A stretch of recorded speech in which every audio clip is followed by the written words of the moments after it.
उमेदवारी मिळव म्हणून शक्ती प्रदर्शनी करण्यात आलेलं आहे. हा पेच कसा सोडवणार आहे तुम्ही? बरेच काही पेच नाहीये. हे सगळे मला व्यक्तिगत चाहणारा वर्ग मोठा आहे, पक्षाला मानणारा वर्ग मोठा आहे. सर्वांच्या भावना समजून घेणे माझं काम आहे. कुठलाही निर्णय घेण्याच्या अगोदर जनभावना समजण्याचा माझा प्रयत्न आहे. त्याचा हा प्रयत्न माझा आहे.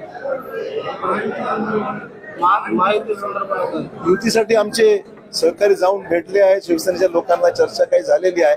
त्यांच्या उत्तराची प्रतीक्षा आहे. प्रस्ताव वगैरे आलाय का? शिवसेनेशी चर्चा करण्याकरता डी.पी. सावंत, अमर राजूरकर, चैतन्य बापू हे सगळे प्रयत्न आहेत चर्चेमध्ये. त्यांना प्रस्ताव मिळाला नाही असं आनंद कोंडावकर यांनी सांगितलं. त्यांच्याकडून द्यायचं काय? चर्चा डायरेक्ट चर्चा प्रस्ताव द्यायचा विषय कुठे आहे? डायरेक्ट चर्चा सुरू आहे. त्यामुळे जी चर्चा होईल त्यातून जे निष्कर्ष निघेल त्यामुळे आपण त्यांचं उत्तर काय आम्ही प्रतीक्षा करतो. तुमचे मित्र राष्ट्रवादीचे ते असं म्हणत आहेत की अशोक चव्हाण यांना भाजप हिरवी करायचे, एमआयएमचे पक्षप्रवेश तुम्ही घडवून आणले असं त्यांचं एक. MIMचा माझा काही संबंध नाही. त्यांना प्रचाराला कुठला मुद्दा शिल्लक नाहीये आणि त्यांच्यात जर ताकद असती ते थांबवा तिकडे. हे सगळं ओपन टेरिटरी आहे.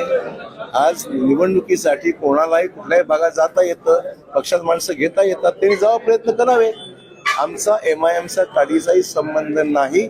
आम्ही आमच्या परीने जे उमेदवार आमच्याकडे सक्षम वाटतात त्यांना आम्ही घेत आहोत. त्यामुळे त्यांना काय बोलायचं ते बोलू द्या. त्यांना माणसं मिळत नाही ते त्याचं दुर्दैव. ते आमचे उमेदवार कोण होतात त्याची वाट पाहत आहे. आमची कुठलीच मागणी नाही.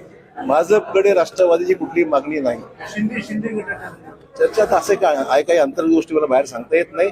त्यांची चर्चा आमची सुरू आहे. डी.पी. सावंत आणि ते अमर राजूरकर, चैतन्य बाबू देशमुख जाऊन आले. 2-3 वेळा चर्चा झाल्या. त्याची उत्तराची प्रतीक्षा आहे. आम्ही तयार ठेवलेलीच आहे. तयारी करावीच लागेल ना.